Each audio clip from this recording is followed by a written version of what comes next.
ഈ ജീവാനന്ദം ഇൻഷുറൻസ് പദ്ധതിയിലൂടെ സമാഹരിക്കുന്ന തുക ഗവൺമെൻറ്റിൻ്റെ സാമ്പത്തിക പ്രതിസന്ധി പരിഹരിക്കാൻ വേണ്ടിയാണ് ഒരു സൂത്രപ്പണിയാണ് എന്ന് പ്രചരിപ്പിക്കുന്നുണ്ട്.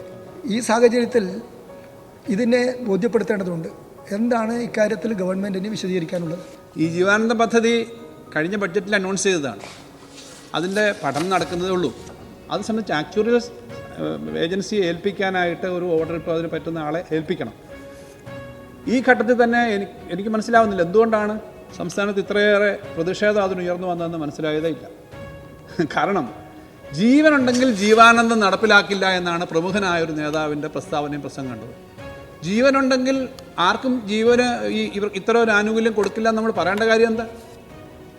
സർ, ഇത് സാധാരണ ആളുകളെ സഹായിക്കാൻ പറ്റുന്നൊരു പദ്ധതി. ഇതിനകത്ത് നമ്മുടെ സ്റ്റേറ്റ് ഇൻഷുറൻസ് വകുപ്പ് എത്രയോ കാലമായി പ്രവർത്തിക്കുന്നതാണ്.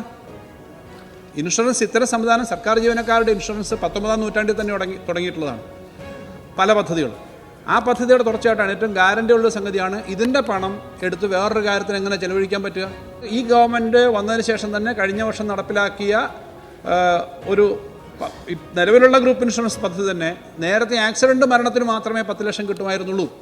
സ്വാഭാവിക മരണത്തിനില്ല. സർക്കാർ ജീവനക്കാർ 5.5 ലക്ഷം വരുന്ന സർക്കാർ ജീവനക്കാരെ സംബന്ധിച്ച് സ്വാഭാവിക മരണത്തിനൊന്നും കിട്ടുമായിരുന്നില്ല. അതിന് പകരം അപകട മരണത്തിന് 15 ലക്ഷമായി വർദ്ധിപ്പിച്ചു.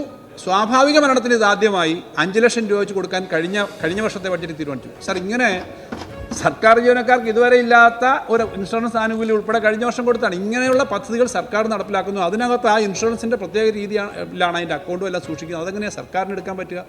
ഇത്തരം ഒരു പെൻഷനും ഒരു ആനുകൂല്യം ഇല്ലാത്തവർക്ക് വേണ്ടി ഒരു പദ്ധതി സർക്കാർ ഗ്യാരണ്ടി തുടങ്ങണ്ട എന്നാണെങ്കിൽ അത് വിമർശിക്കുന്നവർക്ക് അത് പറയാം. പക്ഷേ അങ്ങനെ ഒരു കാര്യമല്ല ആലോചിച്ചിട്ടുള്ളത്. അതിനകത്ത് വേറെ പൊതു താല്പര്യമല്ലാതെ വേറൊരു താല്പര്യം വ്യത്യസ്തം.